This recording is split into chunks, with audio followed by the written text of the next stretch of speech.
quand l'étrangeté, dit-il, n'est rien de nouveau, d'inconnu ni d'étrange, mais au contraire quelque chose de si familier que nous l'avons oublié et qui soudain apparaît à la lumière.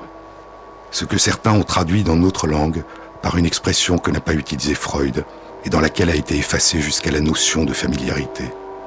Dans cette traduction, le non familier est devenu l'inquiétante étrangeté.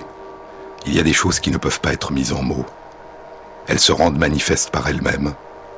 Et ce dont nous ne pouvons pas parler, nous devons le transmettre en silence. Nous pouvons comprendre, dit Freud, pourquoi l'usage linguistique a préservé la notion de familier dans le terme qui exprime son contraire, le non familier. Parce que l'étrangeté n'est en réalité rien de nouveau ni d'étranger, mais quelque chose qui nous est familier depuis longtemps dans l'esprit et qui nous est devenu étranger. Quelque chose qui aurait dû demeurer caché, mais qui a soudain surgi à la lumière. L'étrangeté de ce qui est au plus profond de nous, mais que nous ne pouvons accueillir que par un mouvement infini d'ignorance. Ce qui avait eu lieu, mais cela avait-il eu lieu? Le retour, mais de quoi? Une pensée que j'ai déjà eue auparavant, mais que je n'avais pas achevée il y a quelque temps, mais je ne peux pas dire en quelle année. Et pas du tout de quoi il s'agissait, je ne peux le dire. Mais quelque part dans mon âme, je sais que je l'ai déjà rencontré.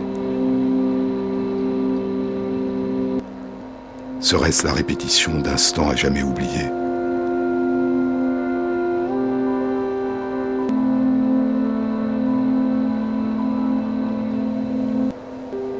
Et quand parfois ressurgissent en nous ces secrets, cette répétition d'instants à jamais oubliés, c'est avec les couleurs de l'étrangeté. Et nous ne pouvons les accueillir que dans un mouvement d'ignorance, comme le retour en nous de ce que nous ne savons plus nommer. Est-ce alors sous la forme d'une joie, ou d'une souffrance, ou d'une inquiétude, ou d'un mélange des trois? Il y a des plaisirs anciens, enfouis en nous, cachés en nous, dit Freud, quand il parle du non familier, de la familière étrangeté, de l'inquiétante étrangeté. Il y a des plaisirs anciens qui, lorsqu'ils ressurgissent à la lumière, ne peuvent plus être ressentis comme des plaisirs. Ces sensations qui ont, dit-il, une telle importance pour nous et un tel effet sur nous, et qui commencent à s'imprimer en nous dès le début de notre existence. Plaisir, joie, bonheur, douleur, souffrance, détresse. Ce qui nous attire est ce que nous tentons d'éviter, ce vers quoi nous allons et ce que nous fuyons. Des états antérieurs, vécus, ressentis, en partie oubliés, que nous voulons soit restaurer, retrouver, revivre, soit éviter, ne pas revivre. Il y a des relations relativement simples qui peuvent se nouer entre ces émotions antagonistes.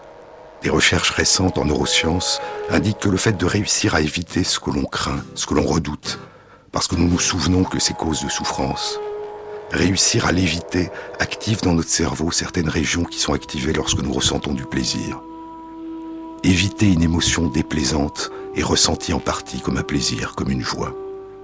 Et ainsi, à la peur, à la mémorisation de l'expérience douloureuse qui nous pousse à l'éviter, se surimpose une autre mémorisation, celle du plaisir que nous avons ressenti après coup, à chaque fois que nous avons réussi à l'éviter.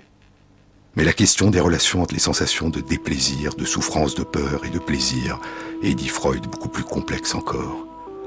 Cette question, dit-il, concerne la région la plus obscure et la plus inaccessible de l'esprit. Il y a, dit Freud, des plaisirs anciens, enfouis en nous, qui ne peuvent plus être ressentis en tant que plaisir. Et il y a la répétition, le retour d'un état antérieur, qui est, dit-il, en soi-même, une source de plaisir. Le retour à un état antérieur qui ne peut plus être ressenti en tant que plaisir. Ce retour peut-il en lui-même être source de plaisir?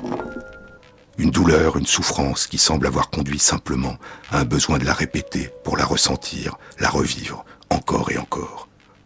Peut-il s'agir là d'un plaisir?